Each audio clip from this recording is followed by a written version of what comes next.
ngikut Tuhan itu selalu ada yang sakit gitu ya. Tapi kalau sudah tidak ada rasa sakit itu, saudara harus hati-hati.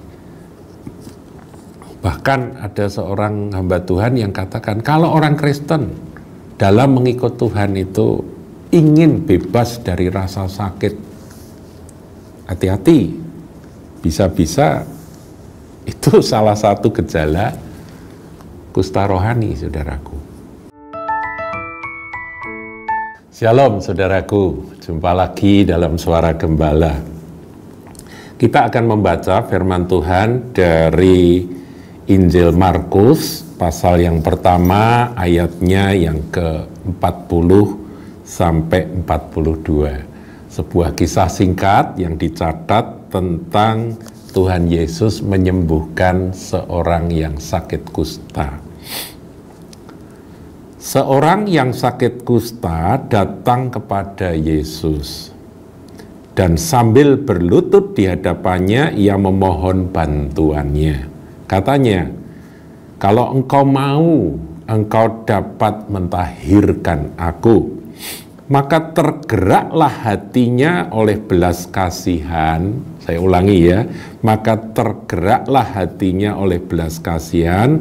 Lalu ia mengulurkan tangannya, menjamah orang itu dan berkata kepadanya, aku mau, jadilah engkau tahir. Seketika itu juga lenyaplah penyakit kusta orang itu dan ia menjadi tahir. Saudaraku, ini adalah sebuah peristiwa yang dicatat dan peristiwanya memang seperti itu. Jadi orang yang datang pada Tuhan itu dia mengidap penyakit kusta, yaitu sebuah penyakit yang pada masa itu dianggap orang yang kena kutuk. Jadi orang sakit kusta itu harus diasingkan, saudara. Nanti kita akan lihat seperti apa perlakuan akan hukum Taurat terhadap orang yang mengidap kusta tersebut. Tetapi yang perlu kita perhatikan, Tuhan Yesus datang, dia adalah orang Yahudi yang mestinya itu tahu ya bahwa orang kusta itu najis, karena mereka setiap kali berjalan, orang kusta itu kan punya komunitas sendiri. Jadi kalau mereka pergi ke orang sehat, ke daerah orang sehat, wilayah orang sehat, mereka itu harus memakai giring-giring, pakaian capik-capik. Nanti kita akan pelajari. Dan rambutnya harus terurai biar menyeramkan, biar menakutkan, sehingga semua orang langsung menitik, oh ini kelompok orang-orang kusta, begitu ya. Dan pada waktu berjalan pun mereka harus berteriak, najis, najis, najis, supaya orang yang ada di jalan yang yang mereka lalui gitu, kalau beberapa orang kusta bareng-bareng jalan gitu ya, itu mereka segera menyingkir supaya tidak ketularan, saudara. Ya, jadi seperti itulah orang kusta pada zaman itu. Tetapi yang dahsyat di sini, si kusta itu bertanya kepada Tuhan Yesus, kalau engkau mau, ya ayat 40 itu, kalau engkau mau, engkau dapat mentahirkan aku. Ini sebuah iman yang luar biasa. Tuhan sanggup, Tuhan mampu menyembuhkan akan sakit kusta yang pada waktu itu nggak ada obatnya. Tapi apa yang menjadi respon dari Tuhan Yesus? Itu luar biasa. Ayat 41, maka tergeraklah hatinya oleh belas kasihan, ayat 41, lalu ia mengulurkan tangannya menjamah orang itu. Jadi bukan saja dia menghindar, tapi dia justru mendatangi orang kusta itu dan menjamahnya. Dan berkata kepadanya, aku mau mentahirkan kamu. Maksudnya itu ya, jadilah engkau tahir. Ayat 42, mujizat terjadi, seketika itu juga lenyaplah penyakit kusta orang itu dan ia menjadi tahir. Saudara, nanti kita akan belajar bahwa ada makna rohani dari peristiwa jasmani ini. Nah, kita akan mundur ke imamat 13 ayat yang ke-45 sampai 46. Ini adalah peraturan hukum Taurat tentang orang-orang kusta. Ayat 45 saya bacakan ya, Imamat 13. Orang yang sakit kusta harus berpakaian yang cabik-cabik. Jadi tidak boleh pakai pakaian yang rapi-rapi gini, nggak boleh. Harus sengaja dirobek-robek supaya langsung dapat diketahui, dikenali ini kusta gitu ya. Ini kelompok atau orang-orang sakit kusta itu bajunya harus dirobek-robek.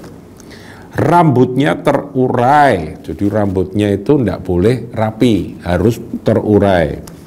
Dan lagi ia harus menutup mukanya, ya, mukanya itu harus ditutup dengan kain begitu, sambil berseru-seru, najis, najis, gitu saudara, unclean, unclean. Ayat 46, selama ia kena penyakit itu, ia tetap najis. Memang ia najis.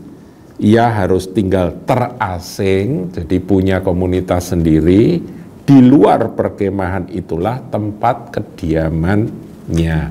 Ngerti ya saudara? Jadi inilah peraturan hukum Taurat di dalam masyarakat Israel pada waktu itu.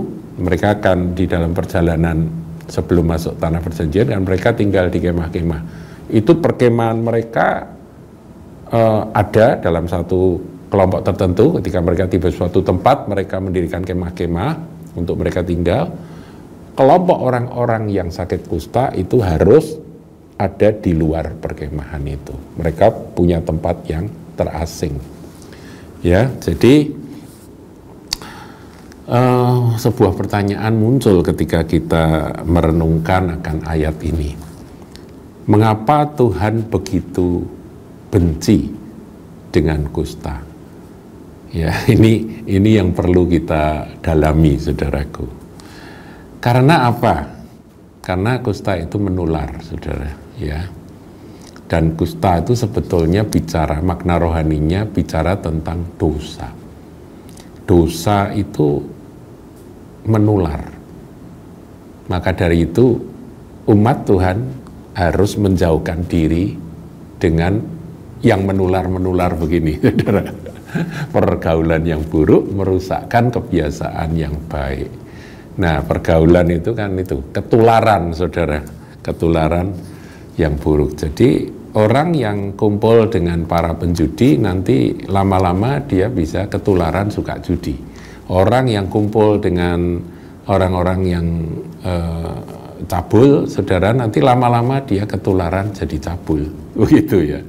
Orang yang dekat-dekat, bergaul, berkumpul dengan penipu, pembohong, ya nanti lama-lama sifat suka nipu, gampang bicara bohong itu akan nular.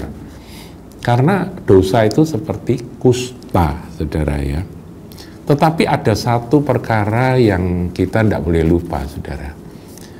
Orang kusta, ya kalau saudara tanya pada dokter, nanti saudara akan dapat penjelasan yang lebih lengkap. Orang yang sakit kusta itu dia sakit tapi tidak merasa sakit. Saudara pernah perhatikan orang yang mengidap kusta ya, di Indonesia juga ada ya. Itu tangannya ada merah-merah begitu, seperti ngelupas kulitnya, ya mengerikan sekali. Bahkan ada yang buku-buku jarinya itu sudah merotoli, saudara, istilah saya tuh lepas gitu ya, sudah tidak punya tangan, karena memang kusta itu menggerogoti dan membinasakan pelan-pelan. Tapi kenapa orangnya tenang saja? Ya merangkak, dia jalan ya jalan, hidungnya sudah hilang ya sepertinya dia seperti nggak rasa sakit. Karena memang penyakit kusta itu istimewa. Orang yang sakit kusta itu kehilangan rasa sakit, saudara. Jadi syaraf-syaraf perasa, syaraf-syaraf yang membuat orang itu merasa sakit itu dimatikan. Nah, bukankah dosa itu seperti itu? Mematikan hati nurani, sehingga melakukan kejahatan apapun dia tidak merasa merasa tertuduh, merasa nggak enak, itu sudah nggak rasa. Pembunuh-pembunuh yang berdarah dingin itu tuh seperti orang kusta, saudaraku. Dia melakukan kejahatan yang mengerikan, tapi dia sendiri sudah tidak merasa apa-apa. Yang lebih ngeri bahkan dia menikmati akan dosa kejahatan yang dilakukan itu. Jadi kalau syaraf rohani seorang Kristen mulai tidak berfungsi, ini gejala kusta rohani, saudaraku. Ya, orang Kristen yang kehilangan rasa sakit di dalam mengikut Tuhan, saudara. Ngikut Tuhan itu selalu ada yang sakit gitu ya.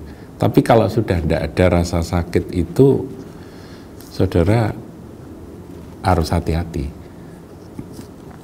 Bahkan ada seorang hamba Tuhan yang katakan, kalau orang Kristen dalam mengikut Tuhan itu ingin bebas dari rasa sakit, hati-hati, bisa-bisa itu salah satu gejala kusta rohani, saudaraku.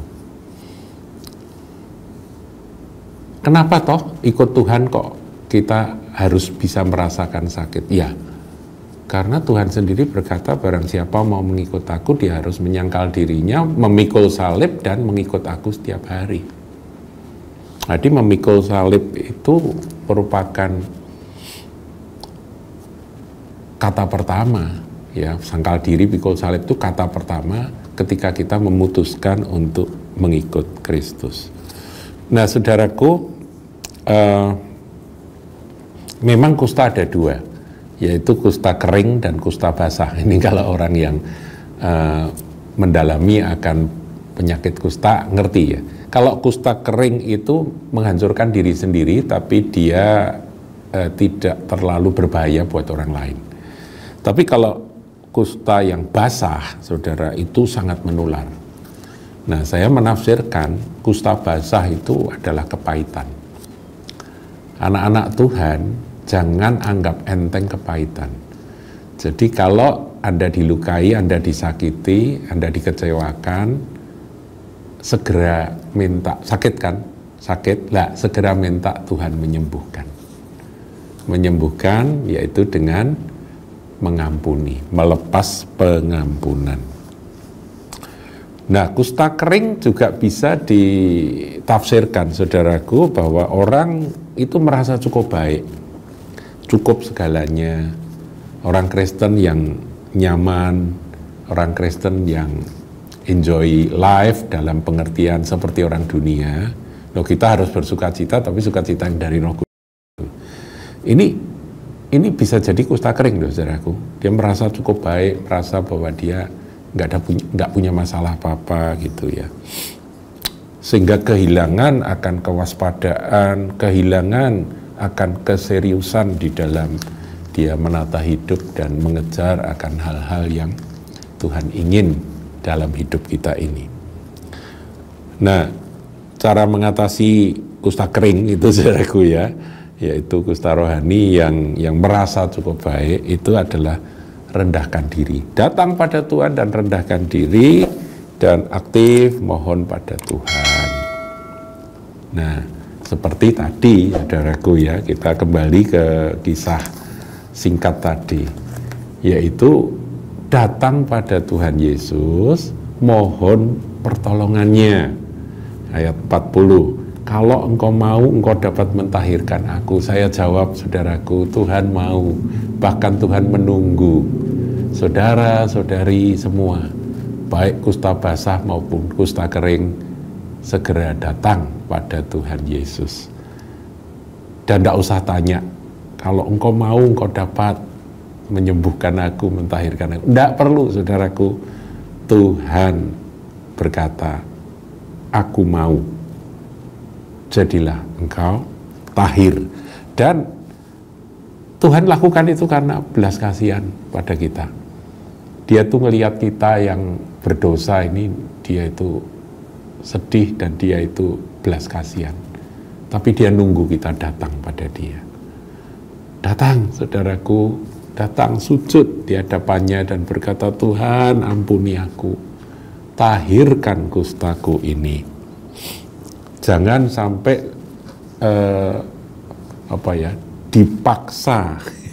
dipaksa untuk merendahkan diri. Lah itu kisah Naaman, saudara tahu ya, kisah Naaman itu dipaksa merendahkan diri.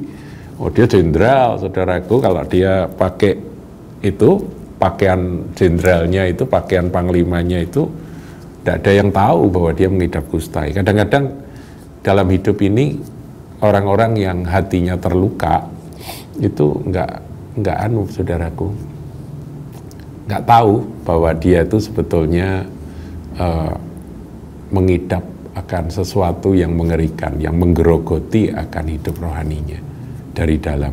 Karena dia tutupi dengan keberhasilan, dia tutupi dengan kesuksesan, dia tutupi dengan kejayaan yang tampak sehingga semua orang mengagumi. Naaman itu kan seorang panglima, saudara. Nah, tapi dia perlu merendahkan diri ketika dia ingin sembuh.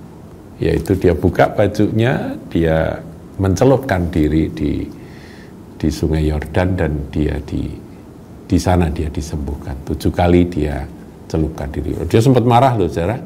Ya, ketika Nabi Elisa ngomong suruh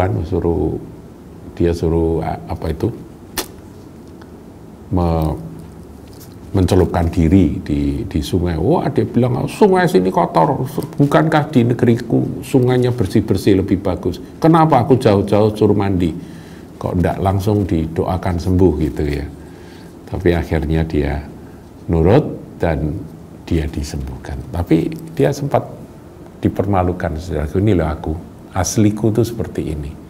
Saudaraku, kesembuhan dari kusta itu kadang-kadang adalah keterbukaan. Membuka diri, aku ini aslinya seperti ini. Itulah, saudaraku, sedikit tentang makna dari Markus 1 ayat 40 sampai 42. Saya ulang, Tuhan berbelas kasihan pada orang-orang yang kusta rohani, dan dia mau dan dialah yang menjamah. Kita ini kan najis, tapi Tuhan itu mau mengulurkan tangan dan menyentuh kita, mengasihi kita, memeluk kita. Dan kalau satu jamahan dari Tuhan, cukup satu jamahan itu menyentuh kita, maka kita pun menjadi tahir. Tuhan Yesus memberkati. Jangan lupa like, comment, share, dan subscribe channel GKBK Hal Semarang.